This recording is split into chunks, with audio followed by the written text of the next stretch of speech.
السلام عليكم ورحمة الله وبركاته. إن الحمد لله نحمده ونستعينه ونستغفره ونعوذ بالله من شرور أنفسنا ومن سيئات أعمالنا. من يهد الله فلا مضل له ومن يضلله فلا هادي له، ونشهد أن لا إله إلا الله وحده لا شريك له، ونشهد أن سيدنا وحبيبنا ومولانا محمدًا عبد الله ورسوله الذي أرسله بالحق بشيرا ونذيرا وداعيا إلى الله بإذنه وسراجا وقمرا منيرا. فقد قال الله تعالى في كلام المجيد والفرقان الحميد। شكر زبان سرپرن أعوذ بالله من الشيطان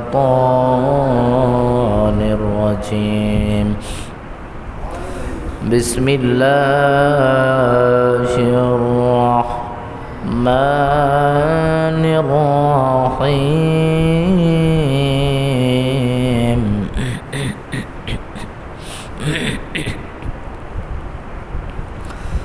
إنما المؤمنون إخوة فأصلحوا بين أخويكم واتقوا الله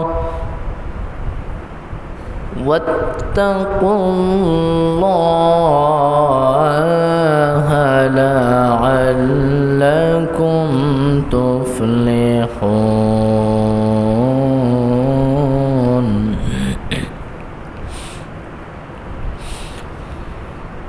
إنما المؤمنون إخوة فأصلحوا بين أخويكم واتقوا الله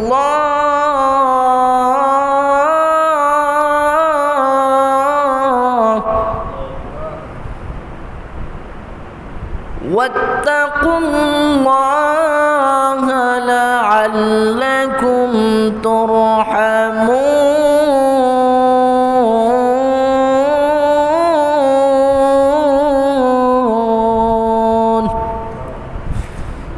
صدق الله العظيم. وقال النبي صلى الله عليه وسلم: لعن رسول الله صلى الله عليه وسلم من فرق بين والده وولده وبين أخي وأخيه. إن الله وملائكته يصلون على النبي يا أيها الذين آمنوا صلوا عليه وسلموا تسليما. اللهم صل على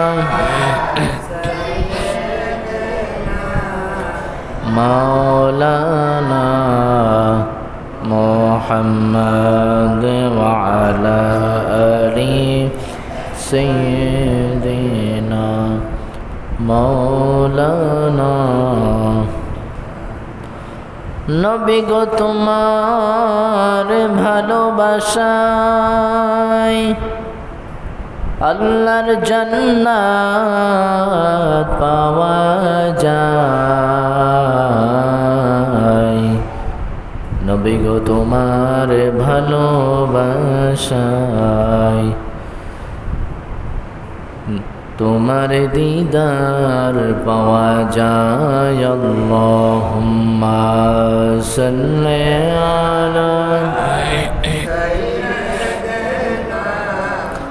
মাওলানা মুহাম্মাদ ওয়া আলা আলি সাইয়্যিদিনা মাওলানা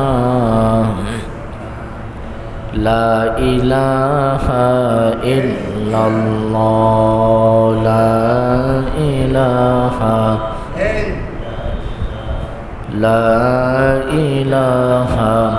ইল্লাল্লাহ লা ইলাহা ইল্লাল্লাহ লা ইলাহা حسبي ربي جل الله ما في قلبي غير الله نور محمد صلى الله لا إله إلا الله لا إله لا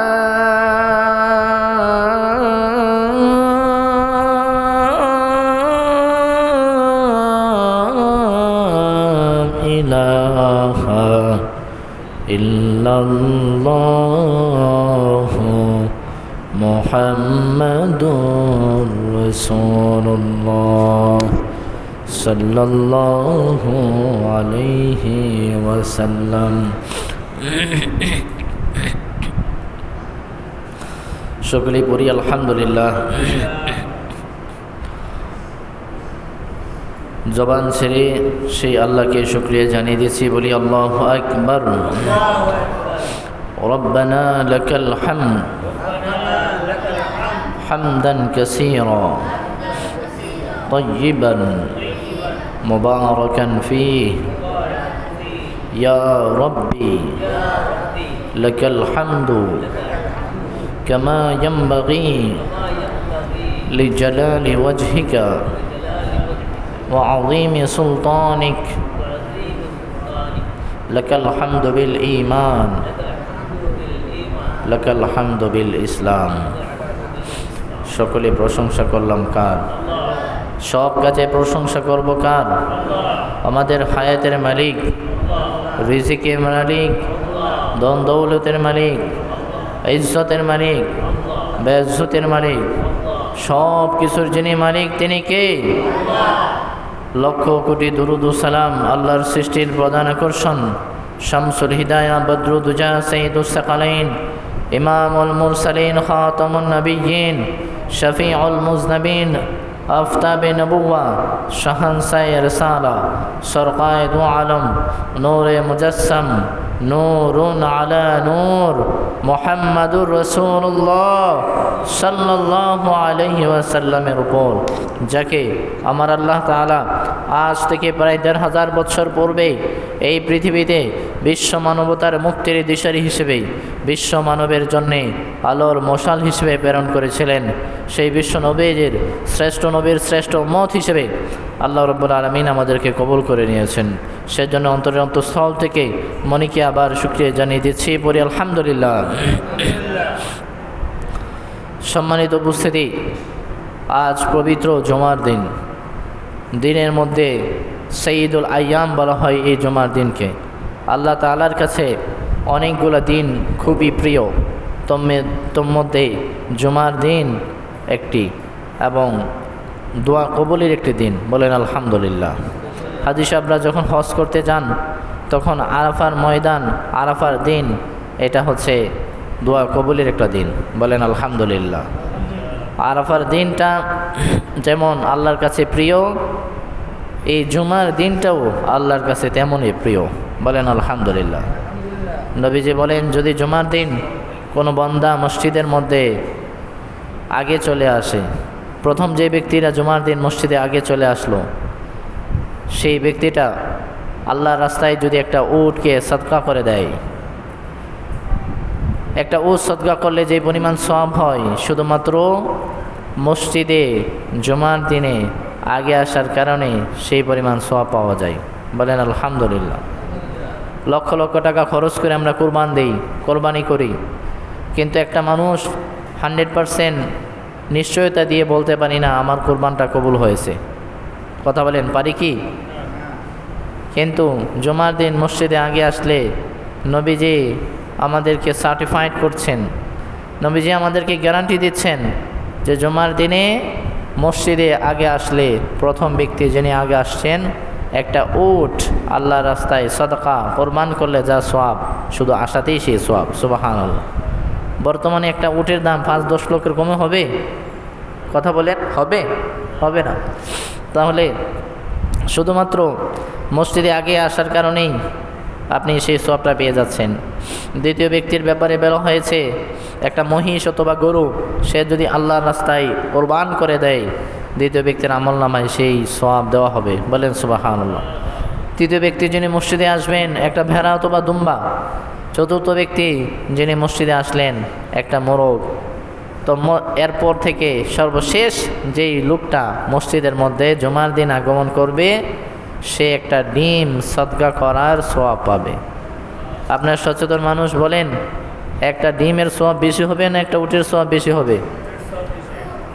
আপনাকে যদি বলা হয় যে দুই সাইডে দুইটা অপশন আছে, যে কোনো একটাকে চয়েস করার জন্য, এক পাশে আছে একটা উট, অপর পাশে আছে একটা ডিম, আপনি কোনটা চয়েস করবেন? আপনি সচেতন মানুষ হিসেবে অবশ্যই আপনি উটটাকে চয়েস করবেন, কারণ এর দাম বেশি, এর মূল্য বেশি। কথা বলেন ঠিক না? কিন্তু আল্লাহ রাব্বুল আলামিন আমাদেরকে সেই অপরচুনিটিগুলো দিয়েছেন, অপশনগুলো দিয়েছেন, যে জুমার দিন যারা আগে যাবা তাদের জন্য সেই ফজিলত আছে।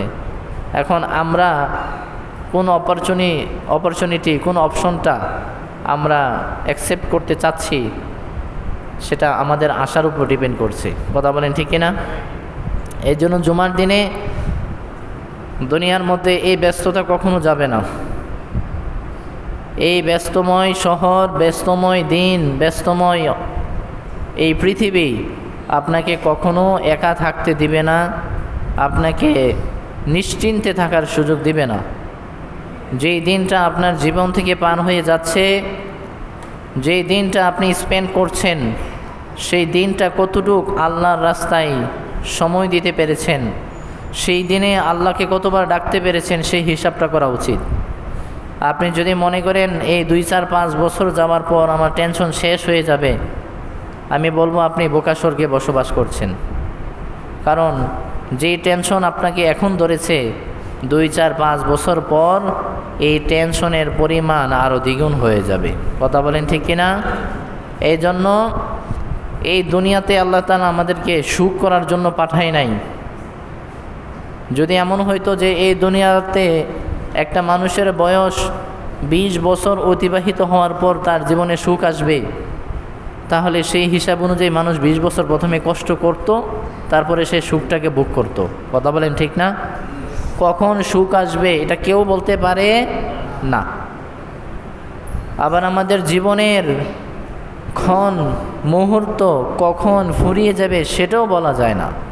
অস্থায়ী পৃথিবী, ক্ষণস্থায়ী জীবন, এই জীবনের মধ্যে আমাদের চাওয়া একটাই, আল্লাহ তাআলা যেন আমাদেরকে দিনের পথে কবুল করেন। কথা বলেন ঠিক কিনা? এই জন্য জুমার দিন আমি সবসময় বলি যে আপনারা একটু সময় নিয়ে মসজিদে চলে আসেন। আমরা যত সম্ভব চেষ্টা করি আলোচনা আগে শুরু করে দেওয়ার জন্য। এই জুমার আলোচনাটা আপনি যদি আপনার জীবনে অ্যাপ্লাই করতে পারেন, প্রত্যেকটা আলোচনা যদি আপনি নোট করে নিতে পারেন, কিছু আলোচনা যদি আপনি আমলে পরিণত করে নিতে পারেন, হতে পারে আল্লাহ তাআলা এর ওসিলায় আমাকে আপনাকে ক্ষমা করে দিতে পারেন। পারেন কি পারেন না? পবিত্র কোরআনুল কারিমা থেকে ছোট্ট একটি আয়াতে কারিমা আপনাদের সামনে তেলাওয়াত করেছে। আল্লাহ রাব্বুল আলামিন এই আয়াতে গোটা পৃথিবীতে যত মুসলমান আছে সমস্ত মুসলমানদেরকে একটা প্ল্যাটফর্মে নিয়ে আসছেন, সমস্ত মুসলমানদেরকে একটা দেহের মধ্যে নিয়ে আসছেন। সমস্ত মুসলমানরা ভিন্ন নয়।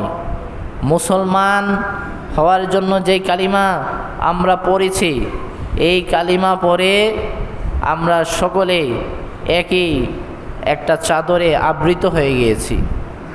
যে ব্যক্তি শুধু মুখ দিয়ে উচ্চারণ করেছে, অন্তরে বিশ্বাস স্থাপন করেছে লা ইলাহা ইল্লাল্লাহ মুহাম্মাদুর রাসূলুল্লাহ, যে ব্যক্তি এই কথার সাক্ষ্য দিয়েছে যে আল্লাহ ছাড়া কোনো মাবুদ নাই এবং সর্বশ্রেষ্ঠ নবী এবং রসুল হচ্ছেন মুহাম্মাদুর রাসূলুল্লাহ, এই কথাটা যে ব্যক্তি মুখের মাধ্যমে ইকরার করেছে, স্বীকৃতি দিয়েছে এবং অন্তরে বিলিভ করেছে, আল্লাহ রসুল সাল্লাল্লাহু আলাইহি ওয়াসাল্লামের হাদিস প্রমাণ করে দেয়, সেই ব্যক্তিটা যদি পৃথিবীর কোনো এক প্রান্তের মধ্যে বসবাস করে, আমি আপনি বাংলাদেশে বসবাস করছি, সে যদি আমেরিকাতেও বসবাস করে, পৃথিবীর দুই মেরুতে দুই দেশ অবস্থান করছে, যার সময়ের ডিফারেন্স প্রায় 10 থেকে 12 ঘন্টা, যেখানে এখন আমাদের দিন, এখন আমেরিকাতে রাত্র, এত সময়ের ব্যবধানের মধ্যে, এত দূরত্বের মধ্যে অবস্থান করছে দুইটা মানুষ, কিন্তু দুইটা মানুষই একটা কথাকে স্বীকৃতি দিয়েছে, একটা কথাকে মনের মধ্যে লালন করেছে, সেই কথাটা হচ্ছে আল্লাহ ছাড়া কোনো মাবুদ নাই, আখিরি নবী হিসেবে মুহাম্মদুর রাসূলুল্লাহকে মেনে নিয়েছে। রসুলের হাদিস প্রমাণ করে দেয় সে দুই মেরুতে অবস্থান করতে পারে, কিন্তু দুইজন এক দেহের মতো আছে। বলেন সুবহান। তাহলে মুসলমানরা কি ভিন্ন না এক জাতি? কথা বলেন, ভিন্ন না এক জাতি? এক জাতি। আল্লাহ তাআলা বলেছেন কুনতুম খায়রা উম্মাহ উখরিজাত লিন-নাস তা'মুরুনা বিল মা'রুফ ওয়া তানহাউনা আনিল মুনকার, যে তোমরাই শ্রেষ্ঠ জাতি, তোমরাই সর্বোত্তম জাতি, আমি তোমাদেরকে প্রেরণ করেছি, তোমাদের কাজ হচ্ছে দুইটা, মানুষকে তোমরা খারাপ কাজ থেকে বিরত রাখবে, মানুষকে তোমরা ভালো কাজের প্রতি আদেশ করবে। কথা বলেন ঠিক কিনা? আজকে মুসলমানদের মধ্যে এত বিবাদ কেন? মুসলমানদের মধ্যে এত বৈপরীত্য কেন? মুসলমানদের মধ্যে এত মতনৈক্য কেন? এই মুসলমানদের এই মতনৈক্যের কারণে আজকে ইহুদি, খ্রিস্টান, বৌদ্ধ, নাসারা তারা সুযোগ নিচ্ছে। কথা বলেন ঠিক কিনা?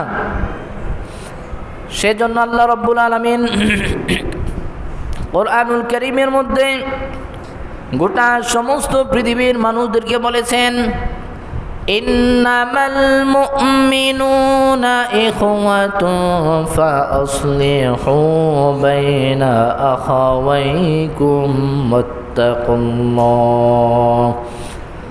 আল্লাহ তাআলা বলেন নিশ্চয়ই মুসলমান জাতি, নিশ্চয়ই মুমিনগণ একে অপরের ভাই, তাদের সম্পর্কের মধ্যে রক্তের সম্পর্ক যদিও না থাকে, শুধুমাত্র এক কালেমার তলে ছায়া নেওয়ার কারণে মুসলমান রক্তের সম্পর্ক নয়, কিন্তু কালিমাগতভাবে তারা মুসলমান ভাই। কত বলেন ঠিক কিনা? আপনার রক্তের ভাই নয় সে, কিন্তু মুসলিম ভাই, তার সম্পর্ক হচ্ছে আপনার সাথে, আপনি মুসলমান, সেও মুসলমান, দুইজন মুসলমান মুসলিম ভাই। কথা বলেন ঠিক কিনা? আল্লাহ বলেন ইন্নামাল মুমিনুনা ইখওয়া, নিশ্চয়ই মুমিনগণ হচ্ছে ভাই ভাই। তাহলে তোমাদের কাজ কি বলো? ফাআসলিহু বাইনা আখাওয়াইকুম, যদি মুসলমানদের মাঝে কোনো দ্বন্দ্ব হয়, মতনৈক্য হয়, কোনো বিষয় নিয়ে কনফিউশন তৈরি হয়, তোমাদের কাজ হচ্ছে তাদের মাঝে তোমরা সমাধান করে দাও। সুবহানাল্লাহ।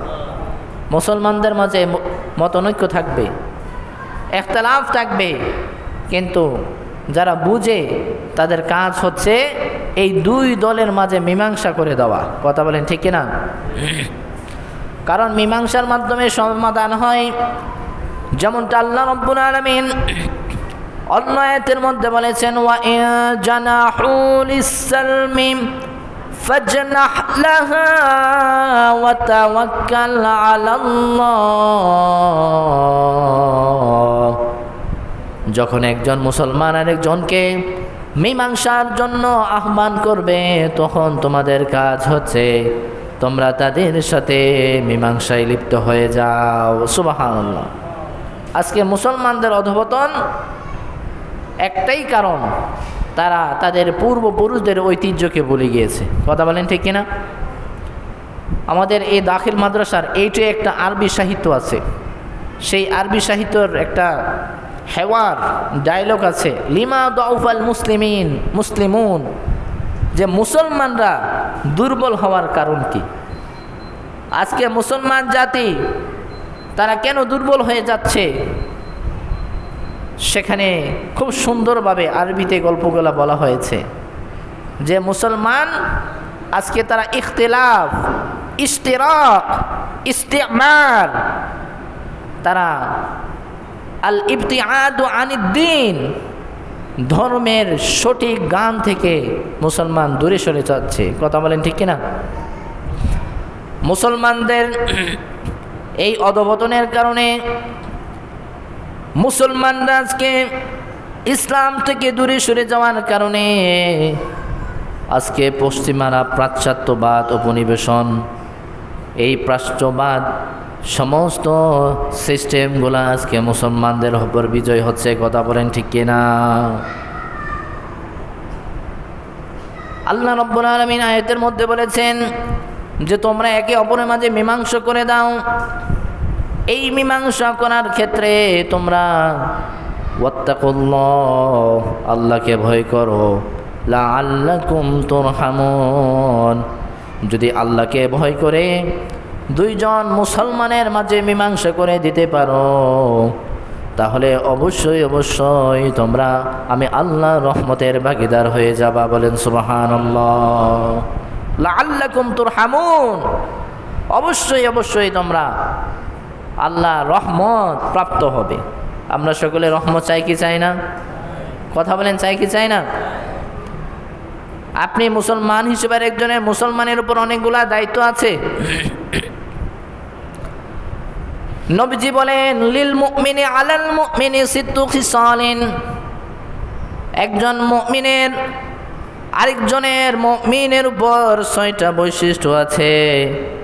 শুধুমাত্র মুমিন হিসেবে জন্মগ্রহণ করার কারণে আরেকজন মুমিনের 6টা হক আদায় করা আমার রাসূল আপনার উপর দায়িত্ব করে দিয়েছেন। বলেন সুবহানাল্লাহ।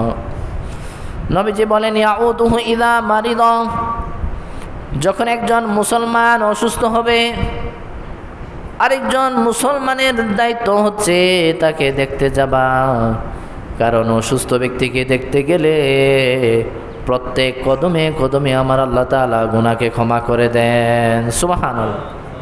একজন মানুষ অসুস্থ আছে, দেখবেন কেউ যখন দীর্ঘদিন যাবত বা হঠাৎ করে অসুস্থ হয়ে গেছে, পরিচিত মানুষগুলা যখন তাকে দেখতে যায়, সেই অসুস্থ মানুষটা খুব তাড়াতাড়ি সুস্থ হয়ে যায়। কথা বলেন ঠিক না? সেই লোকটা শুয়ে আছে, আপনি দেখা করতে গিয়েছেন, দেখবেন যে সে শুয়ে থাকতে পারে না, উঠে বসে গেছে, আপনার সাথে গল্প করতে চায়, কথা বলতে চায়। আপনাকে দেখে সে আনন্দ বোধ করছে, তার মনটা প্রফুল্ল হয়ে গেছে। বলেন সুবহানাল্লাহ। এই যে আপনি মুসলমানকে দেখতে গেলেন, এটা আপনার হক।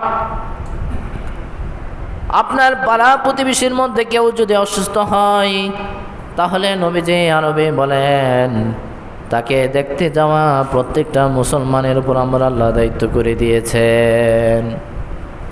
এখন আমরা দেখা যায় সমাজে কোনো গরিব মানুষ যদি অসুস্থ হয় তাকে দেখতে যায় না, আছে না নাই বলেন? টাকাওয়ালা মানুষ, ওনার ধন সম্পদের অভাব নাই, নেতা মানুষ, উনি অসুস্থ হলে ওনার বাড়িতে মানুষের অভাব নাই, ওনার খাবার দাবারের অভাব নাই, ওনাকে দেখতে যায়, ফল ফুল সব কিছু নিয়ে যায়। কিন্তু অসুস্থ মানুষ, সে একটু গরিব, আর্থিকভাবে দুর্বল, নিজেও কোনো কিছু নিয়ে খাইতে পারতেছে না, সেই মানুষগুলোকে আমরা দেখতে যাই না। এমনটা হয় কি হয় না? কথা বলেন, এই বৈষম্য আছে না নাই? তাহলে আপনি পরিপূর্ণ মুমিন হতে পারলেন না, কারণ সে তো এমনি এনে খেতে পারতেছে না, আবার আমরা তাকে দেখতে যাচ্ছি না, সব রকমই সে বঞ্চিত হচ্ছে। কথা বলেন ঠিক কিনা? আজকে সমাজের নীতি হয়ে গেছে তেলের মাথায় তেল দেওয়া। কথা বলেন ঠিক কিনা? এই নীতি যদি আমাদের পরিবর্তন না হয়, তাহলে এই সমাজে শান্তি আসবে না। এই নীতির পরিবর্তন যদি না আসে, তাহলে আমাদের সমাজের মধ্য থেকে রহমত উঠে যাবে।